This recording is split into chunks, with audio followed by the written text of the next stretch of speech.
Okay, guys, welcome to day 7 challenge. I decided to do something a little bit different today.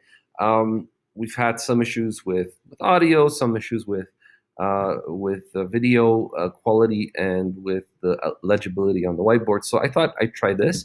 Let me know what you think in the comments, and whether we should just continue doing our sentence challenging this way. So today's sentence is a little less complex than the ones that we've done before. And again, I want to thank you guys. You've taken on these challenges and surprised me big time. So please keep it up. And I'm hoping that these videos are helping you guys realize, and improve your diagramming skills.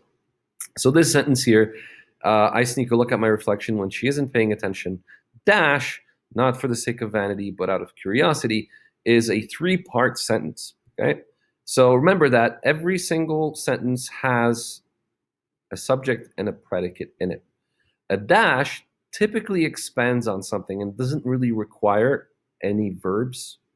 So I'm going to put brackets around this because this third component does not necessarily have to be there, but it explains something. Do you guys know what it's explaining? Well, I'm thinking you guys already know this one, but let's continue on. So I sneak a look at my reflection when she isn't paying attention. As soon as I see when, this adverb, okay, I know that it's a start of a new clause. Okay, so typically adverbs like when, tomorrow, since, because will always start a new clause. So I can break this up in half like this. So we got our first part and our second part. Let's look at our first part. Subject being at the very beginning. I what? I sneak. There's our predicate. Sneak what? Sneak a look. There's my direct object. Once I find my subject, predicate, and direct object, let's move on to the next clause, okay? First, subject, always at the beginning of my sentence, she. Predicate is not, this is the short form of is not what? Paying. So here is my predicate, and what is she not paying? Attention, direct object. Perfect. Now let's go back to this at part right here.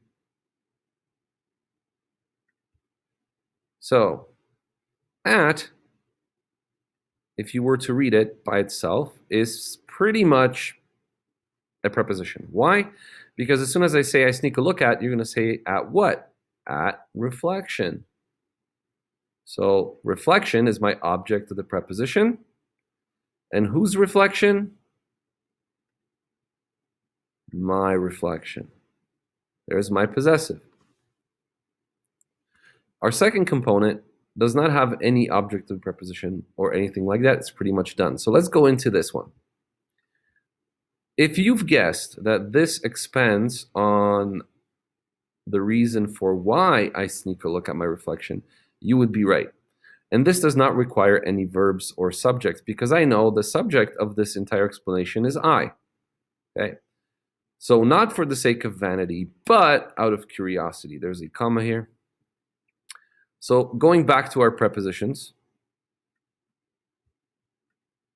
right here, we have a preposition for what? And out of what? Okay, so for the sake, object of the preposition, of is another preposition, but remember that of always introduces this pesky noun case called a possessive, okay? So what's possessing the sake? Vanity is possessing the sake, or the reason for sneaking a look at my reflection, okay? In this case, it's not doing it because there's a not. So what is a not? It's an adverb, okay? But conjunction, out of, and here's my other object of the preposition, out of curiosity. Now you're probably thinking, Mr. G, wait a second, there's an of over here. Yes, but these are two prepositions put together. Out of. Out of something is just your standard preposition. If of is by itself, you're looking at a possessive.